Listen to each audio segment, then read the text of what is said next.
ओम शांति। आज बढ़ता हुआ तनाव या चिंताएं कई बार परिवार को भी चिंताओं में ला देती हैं। बहुत सारे लोग कोशिश करते हैं कि हम परिवार के सदस्यों को खुशनुमा रख सकें, चिंताओं से दूर रख सकें, लेकिन समय की ये परिस्थितियां जो हैं कहीं ना कहीं परिवारों में भी चिंता का कारण बन रही हैं। परिवारों का माहौल कहीं ना कहीं अशांति वाला बन रहा है। अपने परिवार को हमें शांत में कैसे बनाना है, क्योंकि परिवार की जिम्मेवारी हमारे ऊपर है, तो मुझे शांत भी मुझे रखना है। लेकिन आप ध्यान रखें, आप परिवार को शांत तब रख सकते हैं जब आप खुद मन से शांत होंगे, क्योंकि परिवार के माहौल को अगर आप शांत में सुख में बनाना चाहते हैं तो पहले अपने आंतरिक जगत को शांति से भरें, सुख में भरें। क्योंकि जब आपके अंदर शांति होगी, सुख होगा, तो आप परिवार के माहौल को भी शांत में बना सकते हैं।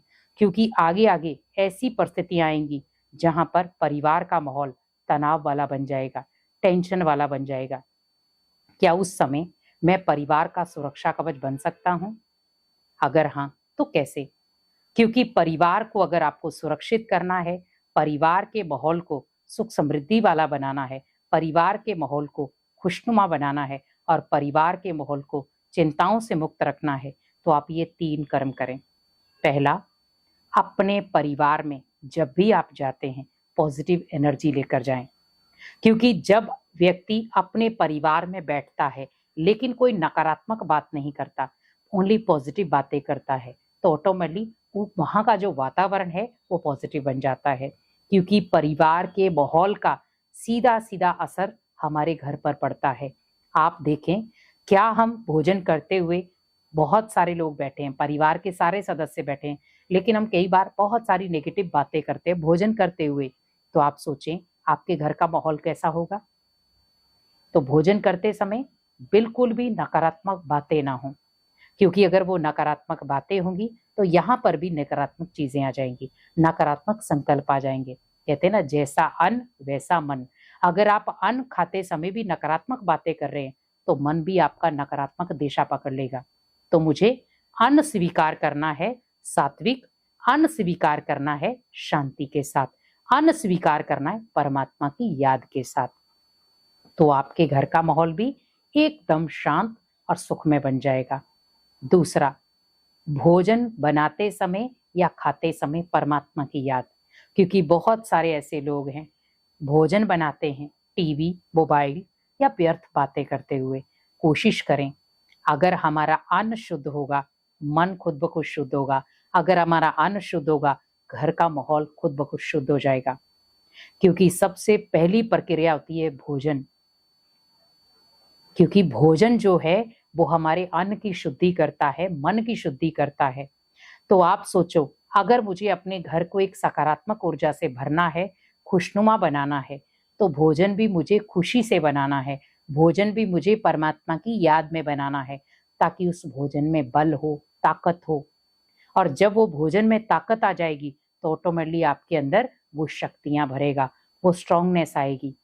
क्योंकि आज आप देखो, छोटे छोटे बच्चे हैं, अगर आप उनको मोबाइल देते हो लेकिन जब आप उनसे मोबाइल छीनते हो तो उनकी प्रतिक्रिया कैसी होती है आपके प्रति?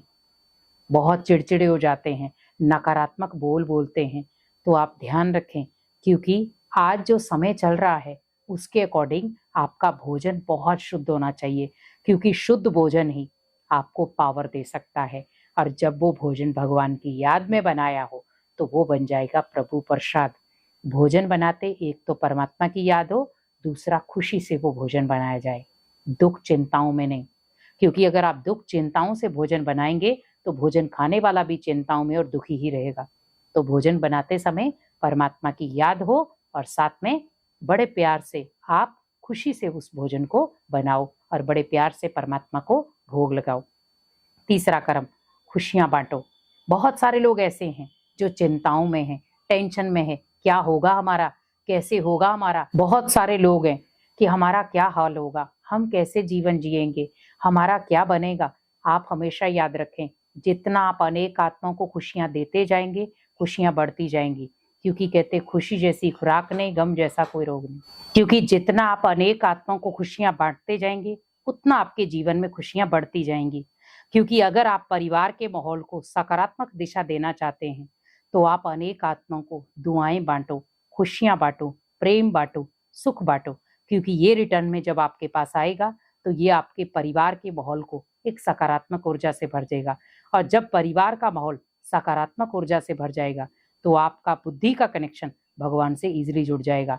बस आप ध्यान रखें, अगर आप परिवार के माहौल को खुशनुमा, शक्तिशाली बनाना चाहते हो तो अपनी बुद्धि को और अपने मन को परमात्मा के साथ जोड़कर रखो, क्योंकि परमात्मा ही इस समय इस विकराल परिस्थिति में हमारे लिए अंतिम सहारा है। तो क्यों ना उसका हाथ पकड़कर चलें, उसका साथ लेकर चलें और उसकी ब्लेसिंग के आधार पर अपने दिन की शुरुआत करें।